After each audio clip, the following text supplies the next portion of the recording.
만약 한국이 단 일주일만 수출을 멈춘다면 어떻게 될까요? 2024년 가을 옥스퍼드 경제학부 세미나실. 저는 이 질문을 듣는 순간 코웃음을 쳤습니다. 한국, 고작 GDP 12위 국가가, 하지만 5분 후 제 얼굴에서 웃음이 사라졌습니다. 10분 후엔 식은땀이 흘렀고 15분 후엔 제 40년 경력이 흔들리고 있었습니다. 그날 저는 세계를 잘못 보고 있었다는 걸 깨달았습니다. 아니, 세계가 고의로 숨기고 있던 진실을 발견했다고 해야 할까요? 한국은 12위가 아니었습니다. 이미 보이지 않는 일이었어요. 그리고 그 사실을 아무도 말하지 않고 있었죠. 제 이야기를 들어보시겠습니까? 안녕하세요. 저는 제임스 핸더슨입니다. 영국 옥스퍼드 대학교에서 38년째 국제경제학을 가르치고 있습니다. 솔직히 말하면 저는 전형적인 영국 신사였어요. 약간의 오만함도 있었죠. 대영제국의 후예로서 유럽과 미국이 세계의 중심이라고 믿었습니다. 아시아, 중국과 일본 정도만 중요하다고 생각했어요. 한국은 제게 그저 잘 사는 중소국가 정도였습니다. 삼성, 현대, 들어는 봤죠. 하지만 애플이나 도요타만큼 중요한가? 아니라고 생각했어요. 제 책장에 꽂힌 경제학 교재 어디에도 한국을 중요하게 다루는 챕터는 없었으니까요. 그날도 평소와 다르지 않았습니다. 10월에 옥스퍼드는 안개가 자욱했어요. 오래된 석조 건물 사이를 걸어 강의실로 향했죠. 3층 세미나실, 18세기에 지어진 방입니다. 나무바닥이 삐걱거리고 벽에는 역대 석학들의 초상화가 걸려 있었어요. 저는 이 전통이 자랑스러웠습니다. 오늘은 글로벌 공급망의 미래를 다루겠습니다. 학생들이 하나둘 들어왔어요. 15명의 석박사 과정. 영국, 프랑스, 독일, 일본에서 온 엘리트들이었죠. 그리고 한 명의 한국인 학생. 박지훈, 30대 초반의 조용한 청년이었습니다. 삼성전자 전략기획팀에서 7년 일했다고 들었어요. 항상 뒷자리에 앉아서 열심히 듣기만 하던 학생이었죠. 제가 프로젝터를 켰습니다. 미중 패권 경쟁이 공급망을 재편하고 있습니다. 반도체, 배터리, 히토류. 이 세 가지가 핵심이죠. 익숙한 슬라이드들이 지나갔어요. 인텔, TSMC, 중국의 부상. 준비해온 내용들이었습니다. 그때였습니다. 뒷자리에서 조용히 손이 올라왔어요. 교수님, 지훈의 목소리였습니다. 평소와 달리 단호했어요. 한국은 언급 안 하십니까? 저는 잠시 멈칫했습니다. 한국, 물론 중요한 경제죠. 하지만 오늘 주제는 패권 국가들의. 말을 끝내기도 전에 옆자리의 영국인 학생 올리버가 낄낄 웃었습니다. 지훈, 한국은 GDP 12위잖아. 게임의 룰을 정하는 나라는 아니지. 몇몇 학생들이 웃었어요.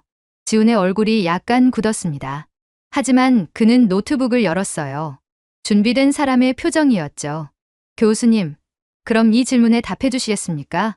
프로젝터가 그의 화면으로 바뀌었습니다. 큰 글씨 하나가 화면을 채웠어요. 만약 한국이 일주일간 수출을 멈춘다면? 강의실이 조용해졌습니다. 묘한 질문이었어요. 저는 어깨를 으쓱했죠. 경제적 타격이 있겠지만 세계 경제가 멈추진 않겠죠. 대체제가 있으니까요. 정말 그럴까요? 지훈이 클릭했습니다. 화면이 바뀌었어요. 애플 로고가 나타났습니다. 2024년 기준 아이폰에 들어가는 핵심 부품입니다. OLED 디스플레이 삼성 70%, LG 30%. 합치면 100%입니다. 숫자가 빨간색으로 강조되었어요. 디램 메모리 삼성 45%, SK하이닉스 30%, 75%입니다. 랜드 플래시 삼성 35%, SK하이닉스 20%, 55%입니다. 올리버가 팔짱을 꼈습니다. 다른 업체에서 사면 되잖아요. 없습니다. 지훈의 대답이 단호했어요. 아이폰 15 프로의 LTPO, OLED는 삼성만 만듭니다. 기술적으로 대체 불가능해요. 일주일이면 재고가 바닥납니다. 한 달이면 아이폰 생산이 완전히 멈춥니다. 다음 슬라이드가 넘어갔습니다. 테슬라 로고. 테슬라 모델 Y 배터리 LG 에너지 솔루션 60%, 삼성 SDI 15%, 75%입니다. 모델 3는 더 높아요. 80% 이상이 한국산입니다. 지훈이 잠시 멈췄어요. 머스크가 2023년에 한국을 2번 방문한 이유 아십니까? 배터리 공급을 안정화하려고요. 한국 없이는 테슬라가 못 돌아갑니다. 프랑스에서 온 소피아가 손을 들었습니다. 하지만 중국 CATL이 더 크지 않나요? 크기와 의존도는 다릅니다. 지훈이 새 그래프를 띄웠어요. CATL은 중국 내수 위주입니다. 글로벌 프리미엄 전기차, 테슬라, BMW, 메르세데스, 아우디 이들은 한국 배터리를 씁니다. 품질 때문이에요. 에너지 밀도가 평균 18% 높고 화재 발생률은 10분의 1입니다. 저는 점점 불편해지고 있었습니다. 38년간 쌓아온 제 프레임이 흔들리고 있었어요. 하지만 지훈은 멈추지 않았습니다. 더 있습니다. 화면에 거대한 배 사진이 나타났어요. LNG 운반선이었습니다. 세계 LNG 운반선 발주량. 한국 교선소 점유율 94%입니다. 지훈이 강의실을 둘러봤어요. 거의 100%죠. 한국 교선소가 멈추면 신규 LNG선이 안 나옵니다. 노후 선박 교체가 중단되고 5년 내 유럽 에너지 대란이 옵니다. 독일에서 온 마르쿠스가 끼어들었습니다. 과장 아닙니까? 중국 조선소도 있잖아요. LNG선은 못 만듭니다. 지요태 대답이 즉각적이었어요. 영하 163도 극저온 기술이 필요합니다. 세계에서 한국, 일본, 중국 세 나라만 하는데 일본은 사양 산업이고 중국은 기술이 부족해요. 실질적으로 한국 독점입니다. 현대중공업, 삼성중공업, 한화오션. 이 세 회사가 세계 LNG 운송을 책임집니다. 저는 더 이상 참을 수 없었습니다. 교단 앞으로 걸어 나왔어요. 지훈 씨, 흥미로운 데이터입니다만 제 목소리가 약간 떨렸어요. 하지만 이건 특정 산업일 뿐입니다. 전체 경제로 보면 한국은 여전히 12위죠. 지훈이 제 말을 끊었습니다. 무례한 게 아니었어요. 그냥 담담했죠. GDP로 보면 12위 맞습니다. 하지만 교수님, 경제를 크기로만 볼 겁니까? 아니면 영향력으로 볼 겁니까? 강의실이 숨을 죽였습니다. 저는 대답하지 못했어요. 2019년 7월을 기억하십니까? 지훈이 새 화면을 띄웠습니다. 뉴스 헤드라인들이었어요. 일본이 한국의 반도체 소재 수출을 규제했습니다. 불화수소, 포토레지스트, 플루오린 폴리이미드. 세 가지였죠. 올리버가 고개를 끄덕였습니다. 들었어요. 한일 무역 분쟁이죠. 세계는 한국이 무너질 거라고 예상했습니다. 지훈의 목소리가 조용해졌어요. 일본이 99% 점유율을 가진 소재들이었으니까요. 저도 그때 삼성에서 일하고 있었습니다. 공장이 멈출 수도 있었어요. 그가 다음 슬라이드로 넘어갔습니다. 타임라인이었습니다. 7월 4일 일본 수출 규제 발표. 7월 15일 삼성, SK 비상 태스크포스 가동. 8월 20일 국산화 1차 성공. 10월 1일 대체 소재 양산 시작. 지훈이 저를 똑바로 봤어요. 100일입니다. 세계가 불가능하다던 국산화를 100일 만에 해냈어요. 그리고 그가 마지막 슬라이드를 띄웠습니다. 2020년 일본 반도체 소재 기업들의 실적이 급락했습니다. 한국이라는 최대 고객을 잃었으니까요. 역효과였던 거죠. 강의실이 완전히 조용해졌습니다. 저는 그 순간을 생생히 기억합니다. 제 심장이 빠르게 뛰고 있었어요. 38년 경력의 교수가 30대 학생 앞에서 당황하고 있었습니다. 소피아가 조용히 물었습니다. 그게 정말입니까? 확인할 수 있습니다. 지훈이 URL을 화면에 띄웠어요. 삼성전자 2019에 2020 IR 자료, 일본 경제산업성 통계, 블룸버그 기사. 모두 공개된 자료입니다. 올리버가 노트북을 열어 검색하기 시작했습니다. 마르쿠스도 따라했죠. 잠시 후 올리버가 천천히 고개를 들었어요. 진짜네요. 지훈이 자리에서 일어났습니다. 처음으로 감정이 묻어나는 목소리였어요. 교수님, 저는 지난 3년간 이 수업을 들으며 궁금했습니다. 왜 한국은 항상 빠질까? 중국도 나오고, 인도도 나오고, 베트남도 나오는데. 한국은 한 줄로 끝납니다. 선진국 중 하나. 그게 다예요. 그의 목소리가 떨렸습니다. 제 할머니는 6.25 전쟁 때 흥남부두에서 피난선을 탔습니다. 보따리 하나 들고요. 부산 판잣집에서 사셨어요. 제 아버지는 그 판잣집에서 태어나 고등학교도 못 나가고 공장에서 일했습니다. 그 아들인 제가 지금 옥스퍼드에 있습니다. 강의실이 숨을 죽였습니다. 70년입니다. 단 70년 만에 세계 최빈국이 OLED를 독점하고 LNG선을 만들고 반도체를 지배하게 됐어요. 이게 기적이 아니면 뭡니까? 그런데 왜 아무도 이야기하지 않죠? 지훈이 저를 봤습니다. 눈이 붉어져 있었어요. 교수님은 왜 우리를 빼먹으십니까?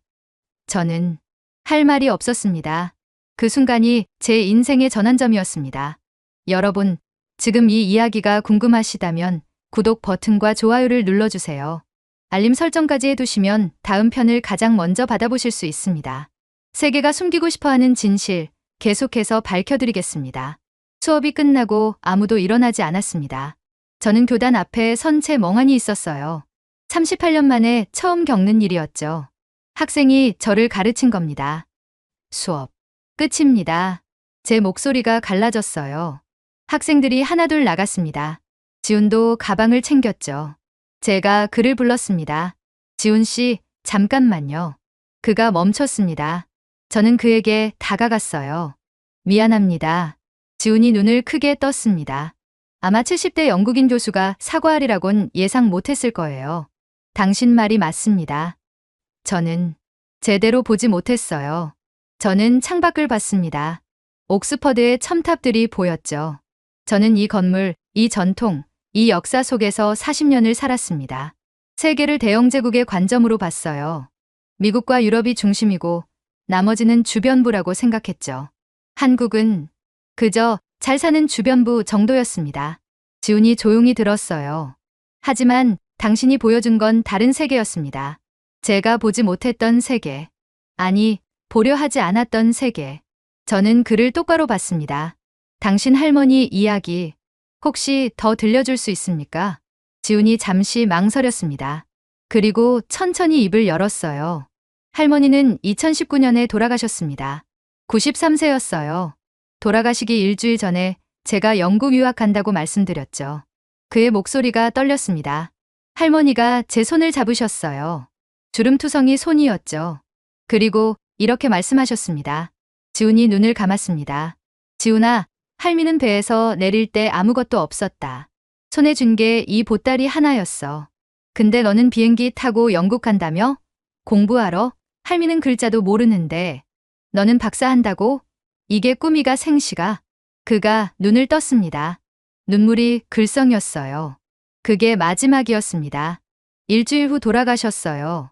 제가 영국 오기 전에 강의실에 저희 둘만 남아 있었습니다. 석양이 창문으로 들어왔어요. 지훈 씨, 제가 말했습니다. 당신은 옳습니다. 저는 한국을 몰랐어요. 하지만 지금부터 제대로 알고 싶습니다. 도와주겠습니까? 그날 밤 저는 사무실에서 밤을 새웠습니다. 지훈이 보내준 자료들을 읽었어요. 논문, 통계, 산업 보고서. 제가 평생 무시했던 것들이었죠. 그리고 저는 깨달았습니다. 한국은 전략적으로 보이지 않게 움직였다는 것을요. 제가 찾아낸 첫 번째 진실은 이것이었습니다. 한국 기업들은 비이비에 집중했어요. 최종 소비자에게 보이지 않는 부품, 소재, 핵심 기술. 그곳을 파고들었죠. 예를 들어 볼까요? 당신이 아이폰을 삽니다. 애플 로고를 봅니다. 미국 제품이구나 생각하죠. 하지만 그 안을 뜯어보면 디스플레이는 삼성, 메모리는 SK하이닉스, 배터리 관리 칩도 한국산. 핵심의 70%가 한국이에요. 테슬라를 탑니다.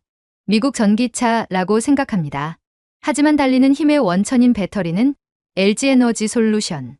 차체 경량화를 위한 알루미늄 부품은 현대제철. 보이지 않는 곳에 한국이 있어요. 삼성 갤럭시는 모릅니다. 그건 한국 브랜드니까요. 하지만 당신이 쓰는 구글 픽셀, 중국의 샤오미, 인도의 여러 스마트폰. 그 안에도 삼성 OLED가 들어갑니다. 시장의 60%예요. 제가 찾은 두 번째 진실. 한국은 대체 불가능한 영역을 선점했다는 것. 일주일간 밤을 새우며 산업 리포트를 읽었습니다. 그리고 경악했어요. 한국이 1위인 분야가 생각보다 훨씬 많았습니다. OLED 디스플레이 삼성 디스플레이 점유율 60%, 2위인 LG 디스플레이까지 합치면 80%, 스마트폰, TV, 노트북, 고급 화면은 거의 다 한국산이에요. 메모리 반도체 디램 세계 시장 75%, 낸드플랫이 55%, 삼성과 SK하이닉스 둘이서 나눠 먹습니다.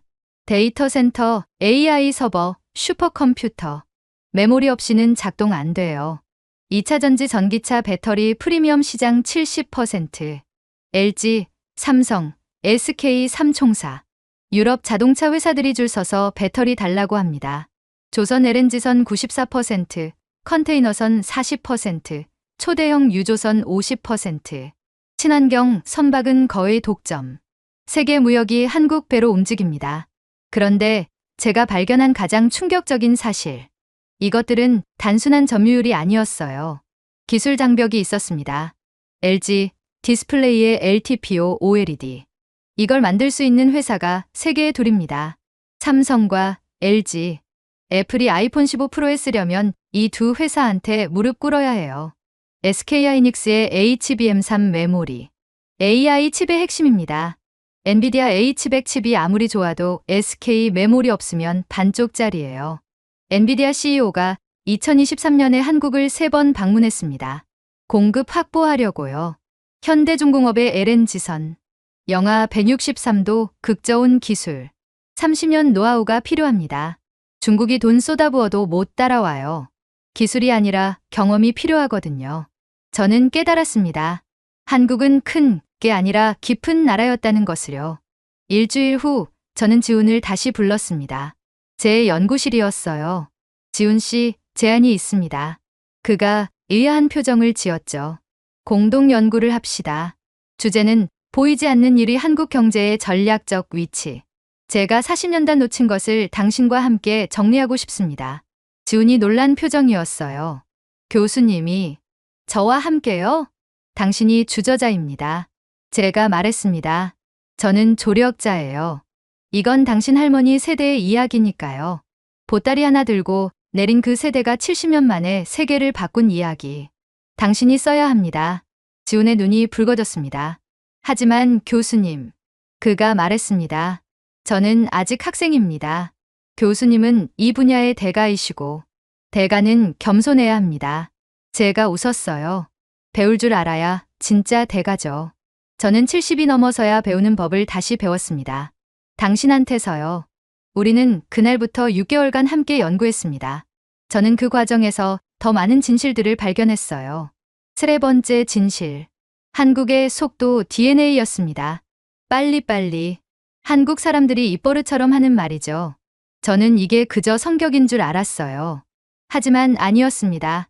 전략이었어요. 삼성전자 개발 주기 신제품 출시까지 평균 6개월. 애플은 12개월, 중국 업체들은 9개월입니다. 속도가 2배 빠르면 시장을 2배 빨리 선점해요. 현대자동차 전기차 라인업 2020년에 아이오닉 51, 2024년에는 10개 모델, 4년 만에 10배 확장. 포드는 같은 기간 3개 모델 냈습니다. LG에너지 솔루션 공장 건설 미국 오하이오 공장, 착공부터 양산까지 18개월. 업계의 평균은 30개월. 이 속도로 공장을 짓고 양산하고 시장을 잡아요. 2019년 일본 수출 규제. 100일 만에 국산화. 세계가 불가능이라던 걸 해냈습니다. 어떻게? 밤을 샜어요. 주말 없이 일했어요. 비상 태스크포스가 24시간 돌아갔죠. 지훈이 말했습니다. 한국엔 불철주야라는 말이 있어요. 밤낮을 가리지 않는다는 뜻이죠. 위기가 오면 한국 사람들은 이 모드로 바뀝니다. 잠을 안 자요. 집에도 안 가요. 문제를 해결할 때까지. 그게 건강하지 않은 것 아닙니까? 제가 물었습니다. 건강하진 않죠. 지훈이 인정했어요. 하지만 생존 본능입니다. 한국은 70년 전만 해도 세계 최빈국이었어요. 느긋하게 일하면 다시 가난해집니다. 그 두려움이 DNA에 각인되어 있어요. 네 번째 진실. 위기를 기회로 바꾸는 DNA였습니다. 저는 한국 현대사를 공부했습니다. 놀라웠어요. 위기가 올 때마다 더 강해졌더군요. 1997년 IMF 위기. GDP가 반토막 났습니다. 실업률이 폭등했죠. 하지만 5년 후엔 경제 구조를 완전히 바꿨어요. 재벌 개혁, 노동 개혁, 금융 개혁. 고통스러웠지만 해냈습니다. 2002년엔 더 강한 경제가 됐어요. 2008년 금융위기. 세계가 무너졌습니다. 하지만 한국은 V자 반등. 1년 만에 회복했어요. 다른 나라들이 5년 걸린 걸 1년에 해냈습니다. 2019년 일본 수출 규제. 반도체 소재 끊겼습니다. 100일 만에 국산화. 오히려 소재 산업이 발전했어요. 2020년 코로나. 세계가 멈췄습니다. 한국은 K방역으로 세계의 모델이 됐죠. 동시에 비대면 기술, 바이오 산업이 급성장했습니다. 패턴이 보입니까? 지훈이 물었습니다. 위기 개혁, 도약. 이게 70년간 반복됐어요. 그래서 한국 사람들은 위기를 무서워하지 않습니다. 오히려 기회로 봐요. 5번째 진실. 교육에 미친 나라였습니다. 한국 대학 진학률 70%, OECD 1위. 그것도 대부분 4년제 대학입니다. 고등교육 인구 비율이 세계 최고예요. 공대 진학률 25%, 미국 15%, 영국 12%. 엔지니어가 넘쳐납니다. 삼성 신입 봉쇄에 10만 명이 지원해요. 그중 95%가 대졸자. 이 인재 풀이 경쟁력입니다. R&D 인력 밀도 인구 1000명당 연구원 16명. 세계 1위.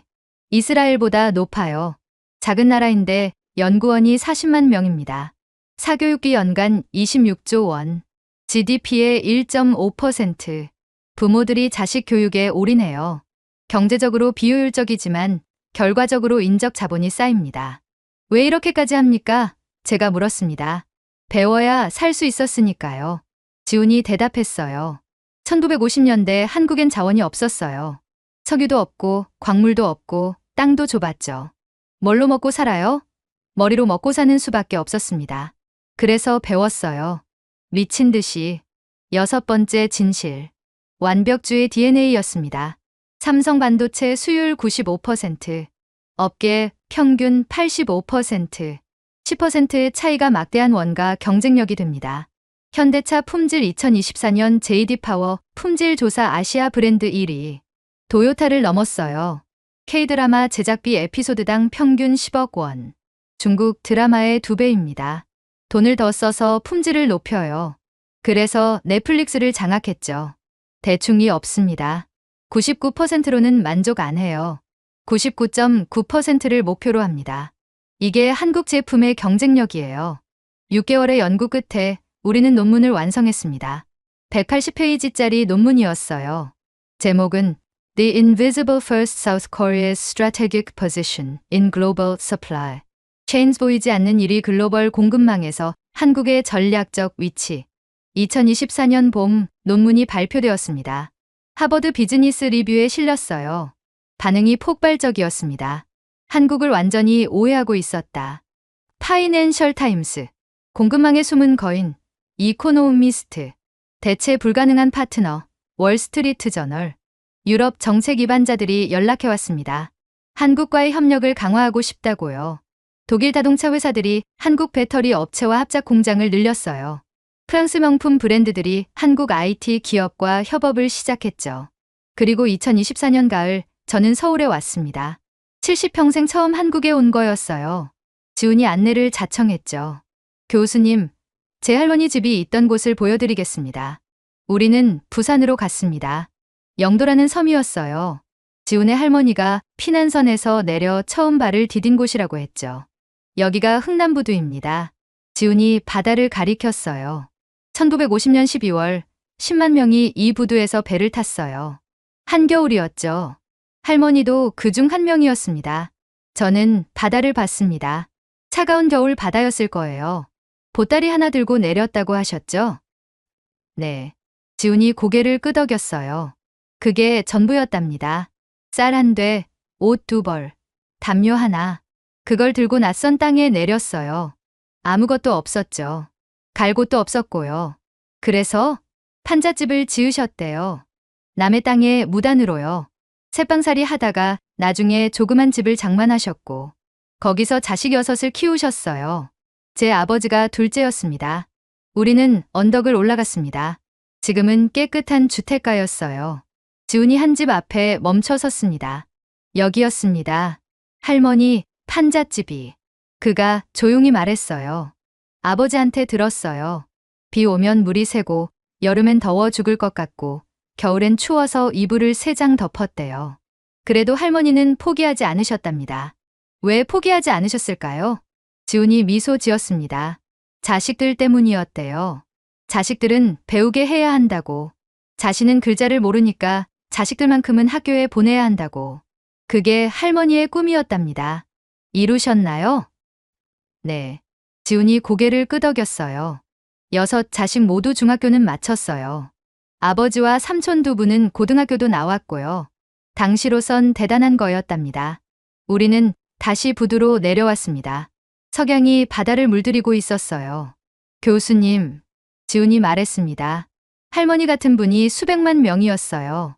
아무것도 없이 시작했지만 포기하지 않은 사람들. 자식들을 위해 악착같이 일한 사람들. 그 사람들이 지금의 한국을 만들었습니다. 저는 바다를 봤습니다. 거대한 크레인들이 컨테이너를 싣고 있었어요. 부산항, 세계 6위 컨테이너 항구. 저 배들이 세계로 나갑니다. 반도체를, 배터리를, 자동차를 싣고요. 보이지 않는 일이. 제가 중얼거렸습니다. 이제 이해가 됩니다. 뭘 이해하셨습니까? 지훈이 물었어요. 한국이 왜 비이비를 선택했는지, 왜 보이지 않는 곳에서 일하는지. 저는 지훈을 봤습니다. 생존 전략이었어요. 너무 튀면 견제받으니까. 조용히, 묵묵히, 하지만 확실하게. 급소를 장악하는 전략. 지훈이 웃었습니다. 정확합니다. 그리고 속도. 제가 계속했어요. 빨리 움직여야 살 수 있었으니까. 느긋하게 일하면 다시 가난해지니까. 그 두려움이 속도를 만들었군요. 네. 위기를 기회로. 저는 바다를 다시 봤습니다. 1950년 이 바다에서 내린 사람들. 그들에겐 매일이 위기였어요. 그래서 위기에 익숙해졌죠. 위기가 오면 더 강해지는 DNA가 생긴 겁니다. 지훈이 고개를 끄덕였어요. 교수님, 한국엔 이런 말이 있습니다. 하면 된다. 하면 된다. 네. 불가능해 보여도 해보면 된다는 뜻이에요. 1997년 IMF 때도 2019년 일본 규제 때도 다들 불가능하다고 했어요.